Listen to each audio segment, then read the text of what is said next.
स्वागत है आप सभी का tech study IITI YouTube channel पर। Electronic mechanic theory first year NIMI questions का पार्ट 7 आज आपके लिए हम लेके आए हैं। आपके एग्जाम नज़दीक आ रहे हैं तो आप लोग पढ़ाई अच्छे से कीजिए। चैनल को अगर सब्सक्राइब नहीं किया है तो चैनल को यहाँ पर क्लिक करके इस तरह सब्सक्राइब करके बेल आइकॉन प्रेस कर दीजिए, जिससे आपको अगले वीडियोज़ की नोटिफिकेशन भी तुरंत मिल जाए। वीडियो पसंद आए तो लाइक और शेयर करना ना भूलें।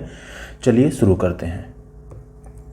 क्वेश्चन नंबर 151 है आपका, What is the name of defect if the flux is unable to remove the turnish from the soldered joint? दोष का क्या नाम है अगर फ्लक्स टाँका लगाने वाले जॉइंट से धूल को हटाने में असमर्थ है? ऑप्शन ए है कोल्ड जॉइंट, ऑप्शन बी है पुअर वेटिंग, ऑप्शन सी है पिट्स एंड वाइड्स गड्ढे और वाइड, या ऑप्शन डी है डल ग्रेविटी सरफेस। ठीक, इसका सही ऑप्शन है आपका cold joint, option A. Question number 152 है, What is the result of forced air is blown to cool the joint while soldering? टाँका लगाते समय जॉइंट को ठंडा करने के लिए फोर्स्ड हवा का क्या परिणाम होगा? ऑप्शन ए है solder setting very slowly, solder धीरे धीरे सेट होगा। Option B result in dry brittle joint, शुष्क भंगुर जॉइंट में बदल जाएगा। ऑप्शन सी है डिस्टर्ब्स द केमिकल बॉन्डिंग, रासायनिक बॉन्ड को डिस्टर्ब करेगा। या ऑप्शन डी है joint becomes mechanically stronger, joint mechanically मजबूत हो जाएगा। इसका सही ऑप्शन है आपका option B, results in dry brittle joint, शुष्क भंगुर जॉइंट परिणाम मिलेगा आपको। क्वेश्चन नंबर 153 है, what is the effect of shaking the soldered joint while cooling? ठंडा करते समय टाँका लगाने वाले जोड़ को हिलाने का क्या परिणाम होता है? देखिए ऑप्शन ए है आपका flux will not dissolve, flux भंग डिजॉल्व नहीं होगा। ऑप्शन बी है it will corrode the joint, यह जॉइंट को कोरोड कर देगा या गला देगा। ऑप्शन सी है it results in oxidation of solder, या सोल्डरिंग के ऑक्सीकरण का कारण बनेगा। या ऑप्शन डी है it disturbs the chemical bonding take place, यह केमिकल बॉन्डिंग को डिस्टर्ब करेगा। तो इसका सही ऑप्शन आपका है ऑप्शन डी, ये केमिकल बॉन्डिंग को लेकर डिस्टर्ब करेगा, जो आपका वहाँ पे केमिकल बॉन्डिंग होना रहता है। नेक्स्ट क्वेश्चन है आपका, Why the solvent isopropyl alcohol is used on the solder joint? Solder joint पर विलायक आइसोप्रोपिल एल्कोहल का उपयोग क्यों किया जाता है? ऑप्शन है आपका to help the corrosive action, संक्षारक कार्रवाई को मदद करने के लिए। ऑप्शन बी है cleaning before soldering the joint, joint को टाँका लगाने से पहले सफाई करने के लिए। या ऑप्शन सी है to break down the acid within the joint, joint के भीतर के एसिड को तोड़ने के लिए। या ऑप्शन सी है remove residual flux and prevent corrosion, अवशिष्ट प्रवाह को निकालने के लिए और क्षरण को रोकने के लिए। तो इसका सही ऑप्शन आपका है option D, remove residual flux and prevent corrosion, अवशिष्ट रेसिडुअल्स जो होते हैं हमारे उनको निकालने के लिए और क्षरण को रोकने के लिए। नेक्स्ट क्वेश्चन है आपका, what is the effect on the soldered joint if it is cooled by blowing air? Solder joint पर क्या दोष होगा अगर इसे हवा ब्लो करके ठंडा किया जाता है? ऑप्शन ए देखिए आपका है पुअर वेटिंग, ऑप्शन बी है पिट्स एंड वाइड्स, ऑप्शन सी है ड्राई सोल्डर जॉइंट, सूखा सोल्डरिंग जॉइंट, या ऑप्शन डी है डल ग्रेनी सरफेस। ठीक, इसका आपका सही ऑप्शन होगा dry solder joint, option C सही होगा, सूखा सोल्डरिंग जॉइंट अगर उसे हम हवा के फ्लो से ठंडा करते हैं तो। नेक्स्ट क्वेश्चन है आपका, how the thick layers of oxide is removed before doing the soldering activity? टाँका लगाने की गतिविधि करने से पहले ऑक्साइड की मोटी परतों को कैसे हटाया जाता है? ऑप्शन ए है आपका अप्लाई फ्लक्स, फ्लक्स को अप्लाई करके। ऑप्शन बी है क्लीन नॉर्मली, सामान्य रूप से सफाई करके। ऑप्शन सी है आपका यूज एब्रेसिव मेथड, अपघर्षक विधि का प्रयोग करके। या ऑप्शन डी है use isopropyl alcohol, isopropyl alcohol का उपयोग करके। इसका सही ऑप्शन है आपका option C, use abrasive method, अपघर्षक विधि का उपयोग करके हम ऑक्साइड की मोटी परत को हटाते हैं। क्वेश्चन नंबर 157 है आपका, which method is used for soldering electronic components? Electronic घटकों को सोल्डर करने के लिए किस विधि का उपयोग किया जाता है? ऑप्शन है आपका एब्रेसिव मेथड, घर्षण विधि। ऑप्शन बी है clinch lead method, clinch lead विधि। या ऑप्शन सी है आपका हार्ड सोल्डरिंग मेथड। या ऑप्शन डी है आपका सोल्डरिंग स्टेशन मेथड। ठीक, इसका सही ऑप्शन है आपका B, option B, clinch lead method जो होता है वो इलेक्ट्रॉनिक घटकों को या इलेक्ट्रॉनिक कंपोनेंट्स को सोल्डर करने के लिए यूज किया जाता है। ये इंपॉर्टेंट क्वेश्चन हो सकता है आपका, ऐसा क्वेश्चन पूछा जा सकता है। नेक्स्ट क्वेश्चन है आपका question number 158, why the plunger desoldering tool needs periodical cleaning, क्यों प्लंजर डिसोल्डरिंग टूल को समय समय पर सफाई की आवश्यकता होती है। ऑप्शन है आपका to melt the solder quickly, solder को जल्दी पिघलाने के लिए। ऑप्शन बी है to help the joint to be soldered, joint को सोल्डरिंग करने में मदद करने के लिए। ऑप्शन सी आपका to prevent clogging of the nozzle, nozzle के क्लॉगिंग को रोकने के लिए। या ऑप्शन डी आपका to remove the flux collected in the chamber, chamber में एकत्र फ्लक्स को हटाने के लिए। ठीक, इसका सही ऑप्शन है आपका ऑप्शन सी, नोजल के क्लॉगिंग को रोकने के लिए हमें समय समय पर उसकी सफाई की ज़रूरत होती है। नेक्स्ट क्वेश्चन है आपका question number 159, what is the type of transformer, transformer का प्रकार क्या है। ये आपको ट्रांसफार्मर दिया हुआ है और आपसे पूछ रहा है इसका क्या प्रकार है। चलिए देखते हैं। ऑप्शन ए है आपका आइसोलेशन ट्रांसफार्मर, ऑप्शन बी है आपका single phase transformer, option C है लो फ्रीक्वेंसी ट्रांसफार्मर, या option D high frequency transformer. तो इसका जो सही ऑप्शन होगा ये आपका है हाई फ्रीक्वेंसी ट्रांसफार्मर। ठीक, नेक्स्ट क्वेश्चन है आपका, which component opposes any change in current, कौन सा घटक करंट में किसी भी परिवर्तन का विरोध करता है।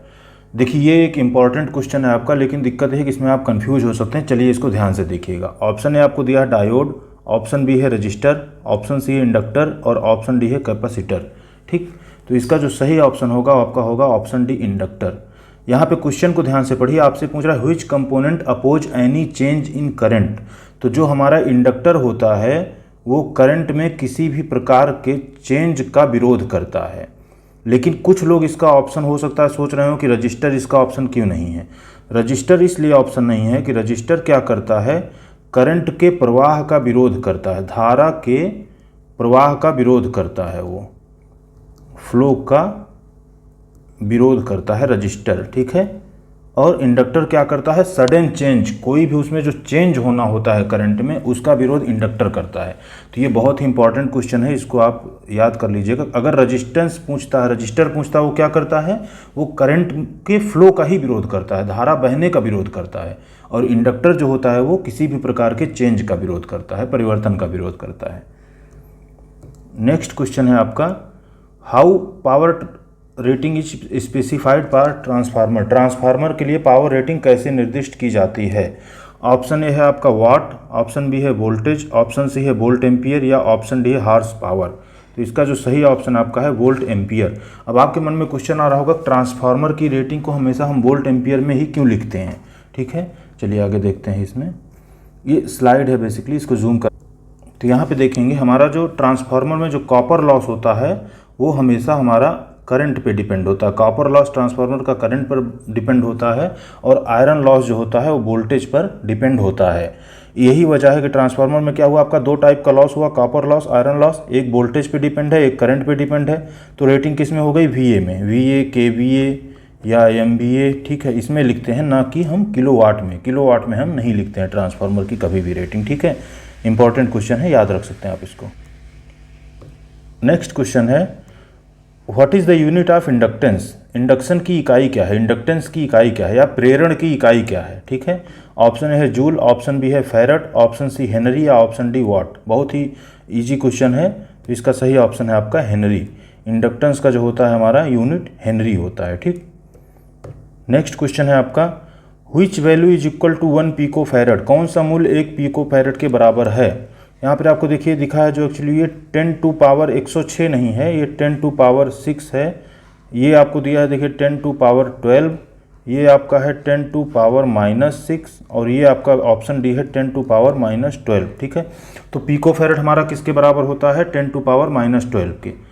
सही आंसर देखते हैं, देखिए आपका 10 टू पावर -12, ये बेसिकली आपका 10 टू पावर -12 है, पिको फैरड इसके बराबर होता है। ठीक, 1 pico farad is equal to 10 to power -12 farad. यहाँ पे एक लिस्ट है, इससे आप देखिए क्लियर हो जाइए। 1 फैरड, मिली फैरड में क्या 10 टू पावर -3 फैरड होगा, माइक्रो फैरड में 10 टू पावर -6 फैरड होगा, उसी यहाँ नैनो फैरड पूछता है 10 टू पावर -9 फैरड होगा, या पिको फैरड पूछता है 10 टू पावर -12 फैरड होगा। ठीक है, चलिए नेक्स्ट क्वेश्चन देखते हैं, which factor determines the inductance value, कौन सा कारक इंडक्टेंस निर्धारित करता है। ऑप्शन है आपका material of the coil, coil की सामग्री, ऑप्शन बी है diameter of the coil, coil का व्यास, ऑप्शन सी है frequency of the current, current की आवृत्ति, ऑप्शन डी है current flow through the coil, coil के माध्यम से करंट प्रवाह। तो इसका जो सही ऑप्शन है आपका है diameter of the coil. Inductance को निर्धारित जो करता है वो होता है डायामीटर ऑफ द कॉइल। तो ऑप्शन बी आपका करेक्ट ऑप्शन है। नेक्स्ट क्वेश्चन है आपका 165, what is the name of the type of register, register के प्रकार का नाम क्या है। ये आपको रजिस्टर दे रखा है, पूछ रहा है इसके प्रकार का नाम क्या है। इसका देखिए ऑप्शन ए है आपका carbon type variable, option B है फिक्स्ड लो वाटेज टाइप, या ऑप्शन सी है हाई वाटेज फिक्स्ड टाइप उच्च वाट क्षमता निश्चित प्रकार, या ऑप्शन डी आपका वायर वाउंड टाइप वेरिएबल। ठीक है, घाव नहीं है ये, वायर वाउंड टाइप है। ठीक है, वायर कुंडलन तार कुंडलन टाइप, घाव नहीं है इसका मीनिंग। तो ये आपका इसका सही ऑप्शन क्या होगा, आपका सही ऑप्शन है A carbon type variable. Next question है आपका what is the colour code for 100 ohm resistor, 100 ohm resistor के लिए रंग कोड क्या है। तो चलिए यहाँ पे देखते हैं, 100 ओम हमें रजिस्टर पूछ रहा है। तो हम जानते हैं एक नंबर पे हमारा क्या आता है हमेशा, एक नंबर पे हमारा आता है हमेशा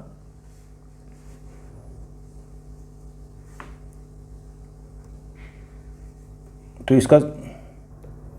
इसमें देखिए 100 ओम पूछ रहा है आपसे। तो आप जो रेजिस्टेंस का हम जब कलर कोडिंग देखते हैं तो हम देखते हैं नंबर 1 पे हमेशा हमारा क्या होता है, नंबर 0 पे होता है हमेशा हमारा, यहाँ पे देखेंगे ऐसे,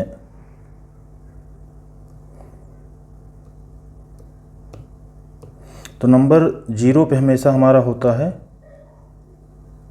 ब्लैक, उसके बाद हमारा 1 पे होता है ब्राउन। ठीक है, तो रेजिस्टेंस कलर कोडिंग में ब्राउन 1 पे नंबर होता है, मतलब हमारा पहले 1 है, यहाँ 100 ओम है मतलब 1 आएगा, ब्लैक है 2 आएगा, और क्या पूछ रहा है फिर 100 ओम है, यानी इसको मल्टीप्लायर अगर हम किसी 10 से करते हैं 10 टू पावर 1 से, तब हमारा जाके 100 ओम हो रहा है, यानी ब्राउन। तो हमारा सही ऑप्शन इसका क्या दिख रहा है हमें, ब्राउन ब्लैक ब्राउन। चलिए देखते हैं सही ऑप्शन, ये देखिए ब्राउन ब्लैक ब्राउन। ठीक है, भूरा काला भूरा ये होगा, तो उसका वैल्यू 100 ओम आएगा। यहाँ पे एक स्लाइड है, इसको आप देख सकते हैं। देखिए यहाँ पे ब्लैक 0 नंबर पे होता है, फिर ब्राउन, फिर रेड ऑरेंज येलो, ऐसे करके कलर कोडिंग होती है रेजिस्टेंस की। ठीक है, तो ये नॉर्मली 3 बैंड वाला आपसे पूछा है, तो 3 बैंड में जो होता है, तीसरे बैंड को यहाँ पे इसको खारिज कर दीजिए, तीसरा बैंड हमेशा मल्टीप्लायर होता है। ठीक है, तो हमारा क्या दिया था देखिए 100 ओम पूछा था। अगर यहाँ पे देखिए ब्राउन ब्लैक ब्राउन, ब्राउन कितने नंबर पे है, 1 नंबर पे है। ठीक है, फिर ब्लैक आ रहा है तो हम दूसरा डिजिट लिखेंगे 0, उसके बाद फिर ब्राउन है तो हमारा ये मल्टीप्लायर आ जाएगा इंटू 10, तो इसलिए हमारा क्या हो गया 10 इंटू 10 इक्वल टू 100 ओम। ठीक, तो ये वाला ऑप्शन सी सही है। नेक्स्ट क्वेश्चन देखते हैं, how many ohms is equal to 1 mega ohm, 1 ohm के बराबर 1 मेगा ओम के बराबर कितने ओम होते हैं। ऑप्शन ए है आपका 10 किलो ओम, ऑप्शन बी है 100 किलो ओम, ऑप्शन सी है 1000 किलो ओम, या ऑप्शन डी है 2000 किलो ओम। 1 मेगा ओम के बराबर कितने ओम होंगे, आप यहाँ पे देखिए 1000 किलो ओम होगा बेसिकली। 1 किलो ओम में आपका होता है 1000 ओम, और 1 मेगा ओम में आपका हो जाएगा 1000 किलो ओम। ठीक है, इंपॉर्टेंट क्वेश्चन है, इससे रिलेटेड क्वेश्चन आपसे पूछा जा सकता है इस तरह वैल्यू कन्वर्जन का। ठीक, क्वेश्चन नंबर 168 है आपका, determine the current flow through 2 kilo ohm resistor R2, 2 kilo ohm resistor R2 के माध्यम से करंट प्रवाह का निर्धारण करें। देखिए आपको सर्किट में दिया है 12 वोल्ट की बैटरी है, इसमें एक 1 किलो ओम और एक 2 किलो ओम का रजिस्टेंस कनेक्टेड है समांतर में। समांतर में देखिए आपको वैसे तो यहाँ दिखा भी दिया है कि 12 वोल्ट आपका ही फ्लो होगा, क्योंकि समांतर में वोल्टेज जो होता है वो हमेशा समान बहता है। ठीक है, तो हमारा क्या होता है फॉर्मूला, देखिए ओम्स लॉ क्या कहता है, V बराबर आई आर। तो I निकालना है हमें R2 में, वोल्टेज बराबर है तो I बराबर हो जाएगा V अपान R। ठीक, V की वैल्यू कितनी है 12, R की वैल्यू कितनी है 2 किलो ओम है, यानी 2000 ओम हो जाएगा। ठीक, इसको जब आप डिवाइड करेंगे तो आपका समथिंग आएगा ये 0.006 एम्पियर। अब चूंकि ऑप्शन आपको यहाँ मिली एम्पियर में दे रखा, देखिए पहला ऑप्शन है 5 मिली एम्पियर, दूसरा 6 मिली एम्पियर, तीसरा 7 मिली एम्पियर, और चौथा है 8 मिली एम्पियर। तो 0.006 एम्पियर इक्वल टू कितना होगा हमारा, 0.006 को अगर हम मिली एम्पियर में कन्वर्ट करें तो इसमें कुछ नहीं करना, आपको 1000 से मल्टीप्लाई कर दीजिए, तो आपको क्या आंसर मिलेगा 6 एम्पियर। तो ऑप्शन बी इसका 6 एम्पियर सही ऑप्शन है। ठीक है, चलिए देखते हैं, option B 6 ampere is the right answer. ठीक, नेक्स्ट क्वेश्चन है आपका question number 169, which property of the capacitor stores electrical energy in electrostatic field. Capacitor की कौन सी प्रॉपर्टी इलेक्ट्रोस्टैटिक क्षेत्र में विद्युत ऊर्जा संग्रहित करती है। ऑप्शन है आपका डाई इलेक्ट्रिक, ऑप्शन बी है आपका कैपेसिटेंस, ऑप्शन बी है आपका स्ट्रे कैपेसिटेंस, ऑप्शन डी है आपका कैपेसिटिव रिएक्टेंस। ठीक है, थोड़ा सा इसकी हिंदी पे ध्यान मत दीजिए, हिंदी का ट्रांसलेशन बहुत ही अजीब है निमी का। ठीक, तो इसका सही ऑप्शन आपका होगा कैपेसिटिव रिएक्टेंस। ठीक, option D is the right answer. Question number 170 है आपका, which unit is use to measure capacitance value. Capacitance मान को मापने के लिए किस इकाई का उपयोग किया जाता है। ऑप्शन ए आपका मो, ऑप्शन बी है ओम, ऑप्शन सी है फैरड, ऑप्शन डी है हेनरी। तो कैपेसिटेंस हम किस में मेजर करते हैं, फैरड में हमेशा। ठीक, फैरड इसकी यूनिट होती है। इंपॉर्टेंट क्वेश्चन है, यूनिट से रिलेटेड एक क्वेश्चन अक्सर पूछता है। चलिए नेक्स्ट क्वेश्चन है आपका 171, what is the name of the coil. Coil का नाम क्या है। ये आपको कॉइल दे रखा है, इसका नाम पूछ रहा है। देखिए ऑप्शन है आपका आयरन कोर चोक, ऑप्शन बी है एयर कोर चोक, ऑप्शन सी है लो फ्रीक्वेंसी इंडक्टर, या ऑप्शन डी है आपका हाई फ्रीक्वेंसी इंडक्टर। ठीक, इंडिकेटर नहीं है, इंडक्टर। ठीक, चलिए इसका सही ऑप्शन आपका ऑप्शन डी, ये हाई फ्रीक्वेंसी इंडक्टर है। नेक्स्ट क्वेश्चन है आपका, what is the name of multi turn potentiometer. Multi turn potentiometer का नाम क्या है।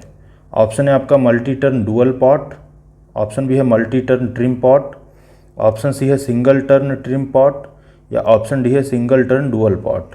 इसका सही ऑप्शन है आपका option B, multi turn trim pot. ठीक, नेक्स्ट क्वेश्चन है आपका, what is the purpose of the electronic component used in radio receiver. Radio receiver में प्रयुक्त इलेक्ट्रॉनिक घटक का उद्देश्य क्या है। देखिए ऑप्शन ए है आपका डी मॉड्यूलेटर, ये दिया है आपको, देखिए इसका पूछ रहा है। ठीक, ऑप्शन बी है ट्यूनिंग सर्किट, ऑप्शन सी है ऑडियो एम्पलीफिकेशन, या ऑप्शन डी है ऑटोमेटिक गेन कंट्रोल। इसका सही ऑप्शन आपका ट्यूनिंग सर्किट, ये बेसिकली ट्यूनिंग सर्किट है आपका। क्वेश्चन नंबर 174 है आपका, what is the name of the triangle used in register inductor in AC circuit. AC circuit में रजिस्टर इंडक्टर में प्रयुक्त ट्रायंगल का नाम क्या है। तो ये देखिए आपको एक ट्रायंगल दे रखा है, इसका नाम पूछ रहा है। ऑप्शन है आपका पावर ट्रायंगल, ऑप्शन बी है वोल्टेज ट्रायंगल, ऑप्शन सी है करंट ट्रायंगल, या ऑप्शन डी इम्पीडेंस ट्रायंगल। इसका सही ऑप्शन है आपका करंट ट्रायंगल, ये बेसिकली करंट ट्रायंगल है। क्वेश्चन 175 है आपका, which meter is use to find the exact resistance value of resistors. प्रतिरोध का सटीक प्रतिरोध ज्ञात करने के लिए किस मीटर का उपयोग किया जाता है। ऑप्शन है आपका ammeter, option B volt meter, option C ohm meter, या ऑप्शन डी वाट मीटर। तो इसका जो सही ऑप्शन है आपका है option C ohm meter. Ohm meter का प्रयोग करते हैं हम रेजिस्टेंस मेजरमेंट करने के लिए। तो ये थे आज के आपके 25 क्वेश्चन। नेक्स्ट क्वेश्चन आपके लिए बोनस क्वेश्चन है, इसका आंसर हम उम्मीद करेंगे आप कमेंट बॉक्स में ज़रूर देंगे। अगर आपने वीडियो पूरा देखा है तो चैनल को लाइक और सब्सक्राइब करना भी मत भूलिए। ठीक है, चलिए बोनस क्वेश्चन देखते हैं आपका, what is the unit of electric charge. विद्युत आवेश की इकाई क्या होती है। Option A volt, option B hertz, option C ampere, या ऑप्शन डी कूलम। इसका उम्मीद करेंगे आप लोग कमेंट बॉक्स में आंसर देंगे। वीडियो अच्छा लगे तो प्लीज़ वीडियो को लाइक शेयर सब्सक्राइब कर दीजिए चैनल को। Thank you so much.